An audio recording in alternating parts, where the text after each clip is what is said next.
This year marks the 25th anniversary of ATREE's establishment. And I thought, keeping in mind Samatha Collective's emphasis on nature, society, and survival, and keeping in mind ATREE's mission, keeping in mind Professor Manilal's wonderful work, it would be good to talk about plants, the work ATREE researchers have done on plants during the last 25 years. Of course, there is no way I can cover even a small part of this work. So I have picked a few examples to really talk about this work. And I'll try to do that during the next 20-25 minutes. I first heard the term Gardenification of nature in an article written by H.Janzen, whom I have known for almost 50 years now, 50 years, I should say. H.Janzen, as many of you know, is perhaps the foremost tropical ecologist of the world. In 1999, he wrote a paper saying that our planet is like a big garden. A part of that garden is in the form of wildlands, and a part of that garden is in the form of agroscape or ecosystems.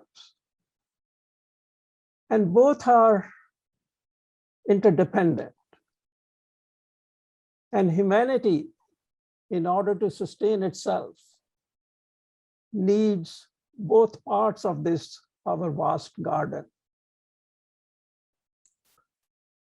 I'm not sure when Janzen wrote that paper, he was familiar with Hortus Malabaricus, because Hortus Malabaricus also means the Garden of Malabar, the Garden of the Western Ghats.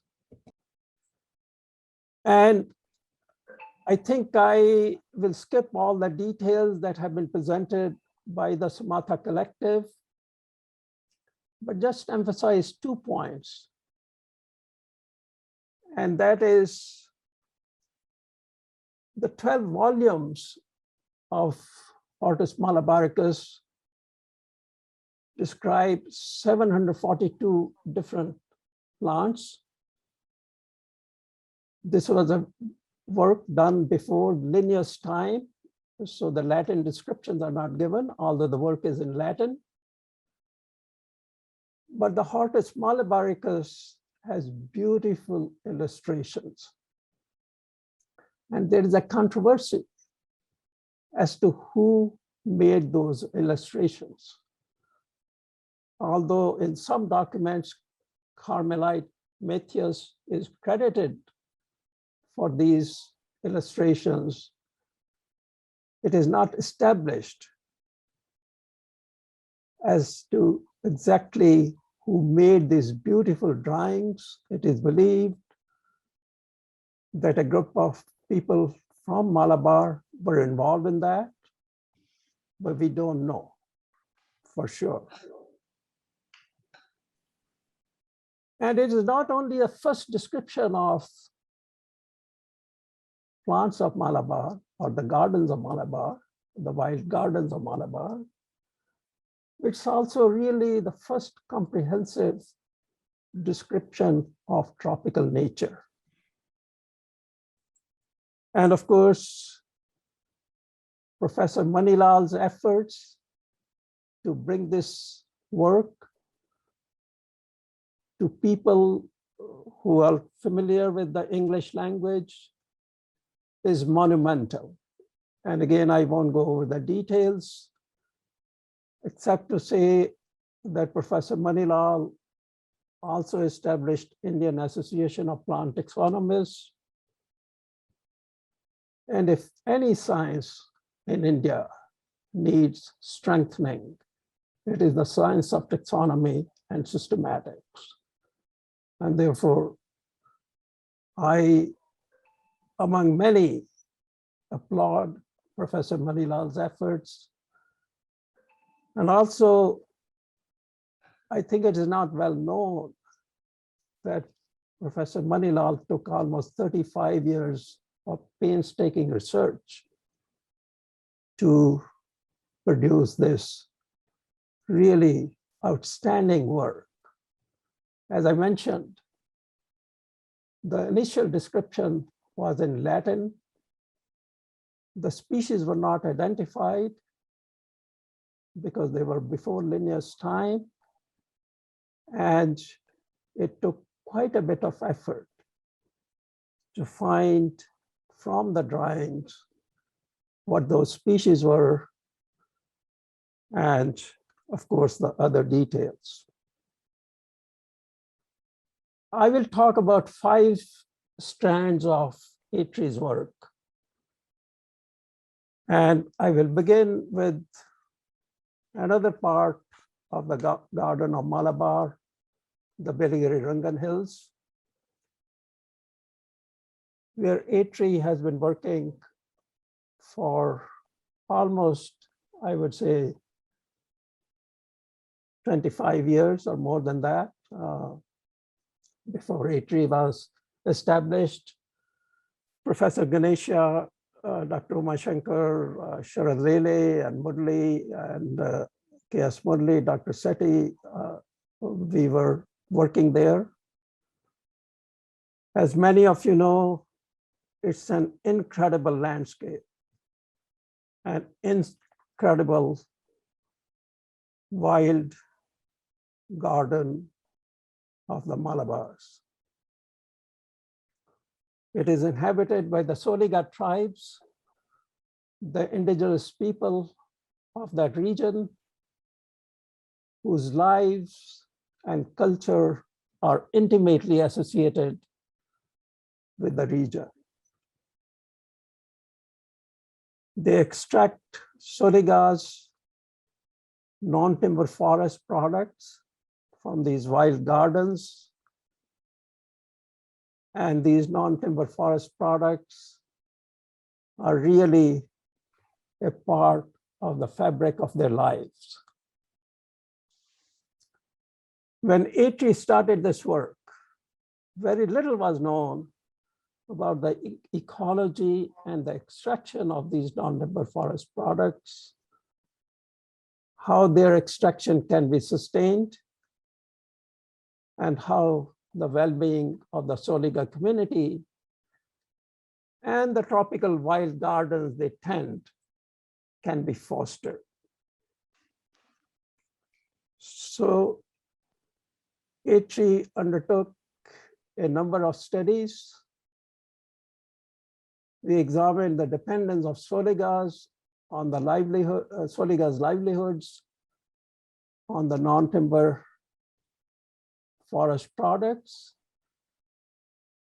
We developed methods to assess sustainability of the extraction of many of these products.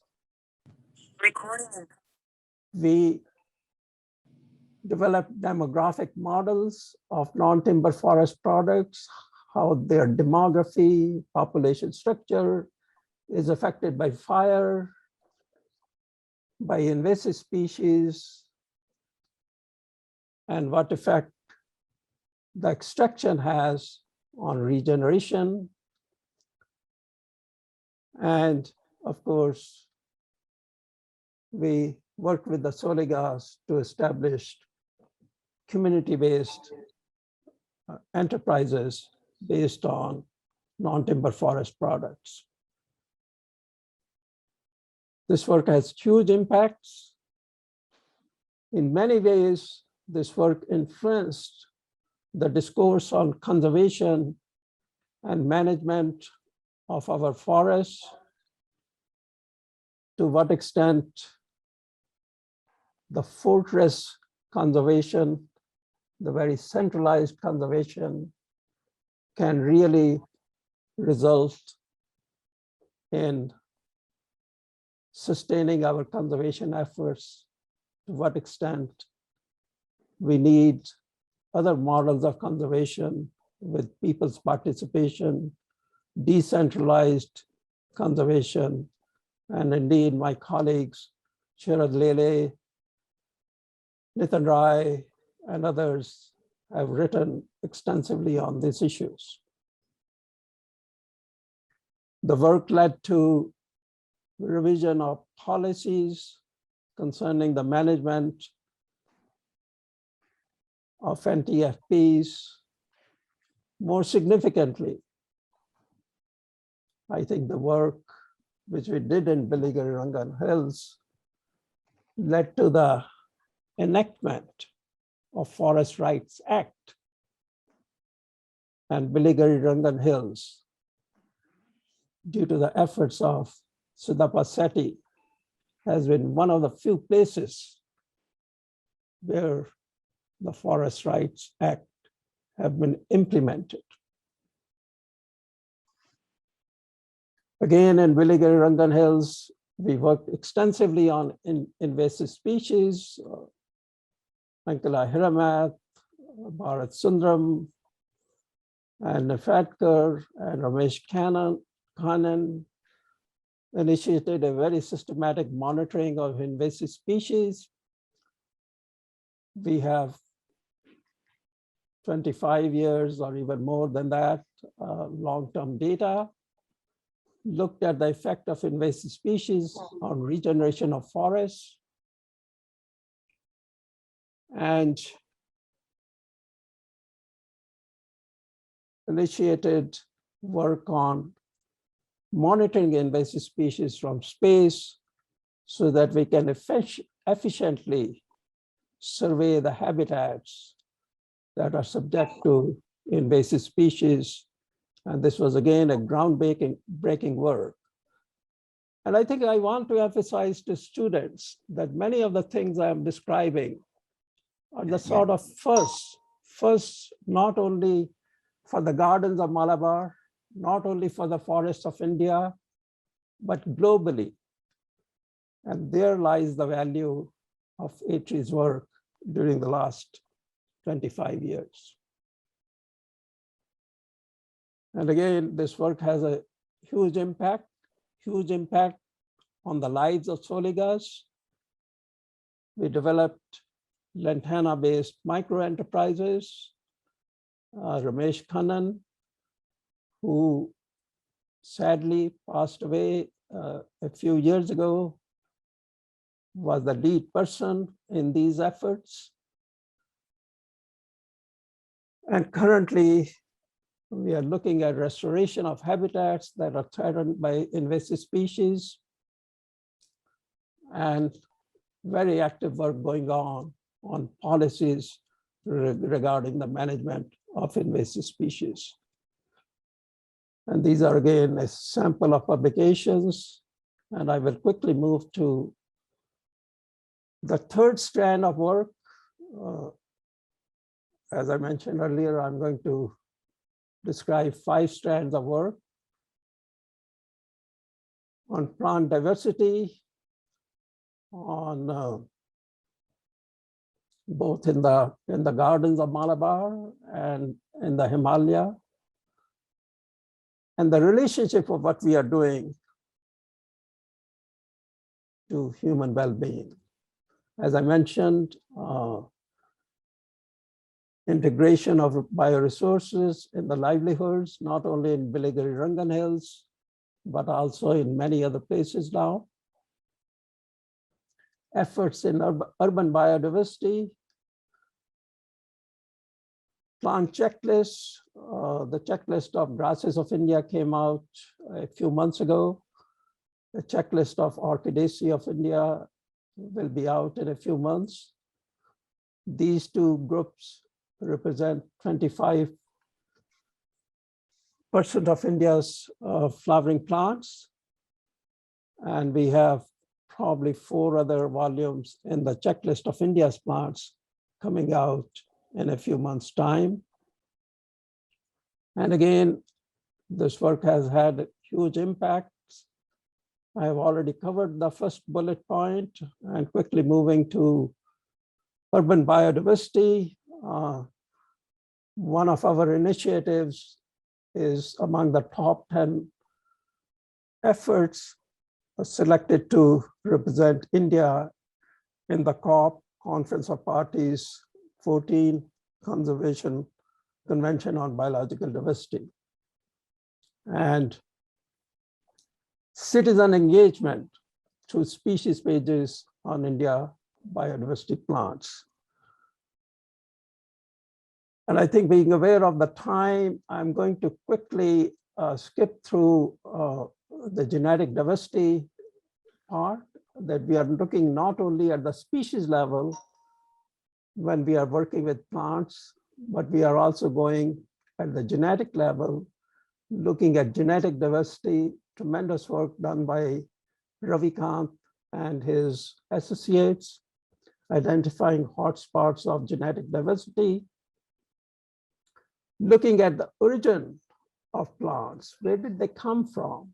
All this tremendous wealth we have in the Garden of Malabars and in the gardens of the Himalayas. And on the practical side, moving to the last point on this slide, using these genetic methods to detect adulteration in medicinal plants. And again, this work has had quite an impact, and especially again, coming to the medicinal plants covered in the last bullet point. And I emphasize medicinal plants because that is what the book Garden of Malabar largely deals with.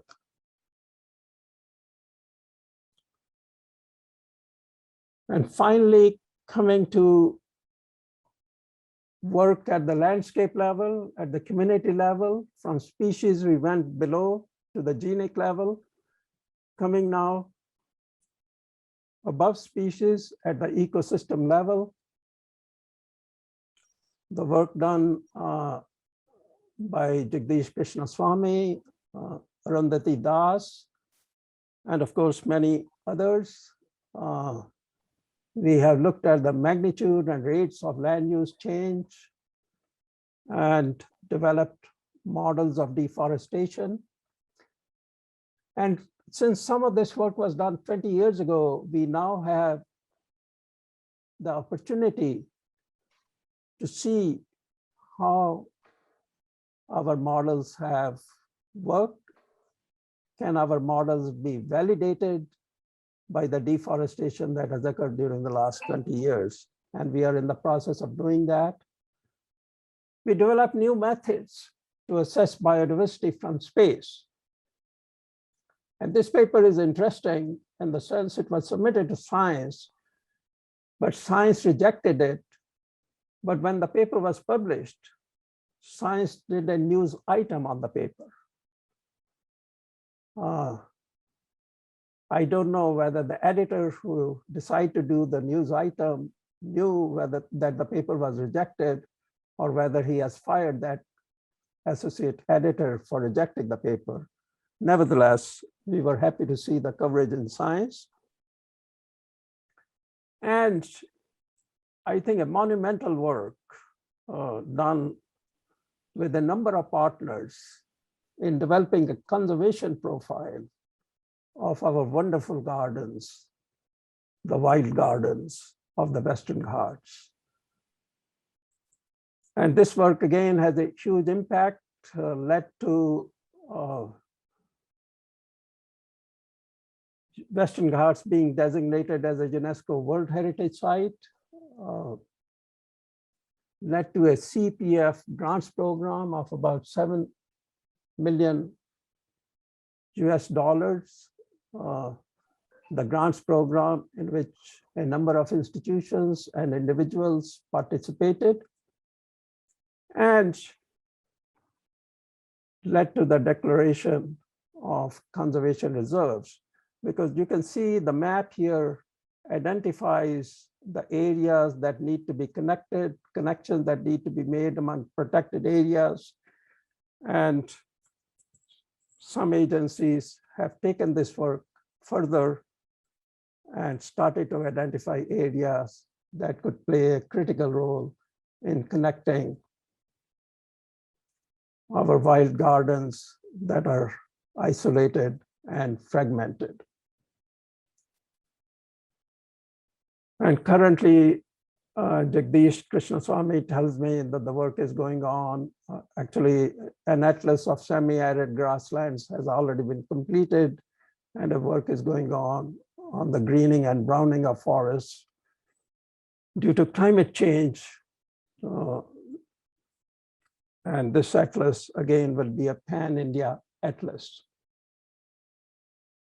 We will continue to work on plants in the National Mission on Biodiversity and Human Well-being, in which ATREE and a number of our other collaborators and partner institutions in Bangalore are playing a key role. And the work on plants will be continued under almost all the major 7 programs of the National Mission. And I want to conclude by saying that plants really are a key to our survival. I don't think I need to say that. I emphasize that only because in our conservation efforts in India, we are not paying enough attention to plants. Plants, after all, are the basic structural elements of ecosystems. It's interaction between ecosystems of plants, I should say, interactions between plants and animals that give integrity to the ecosystems, allow ecosystems to function. But we don't pay enough attention to plants. And I'm glad that plants have been a major focus at ATREE. Second, I think what I've shown is that it is possible to integrate science with policy and action. And we must continue our efforts. And we must continue our efforts to generate knowledge that has an impact. And it requires persistence, collaboration, new type of knowledge, both interdisciplinary and knowledge that is co-created.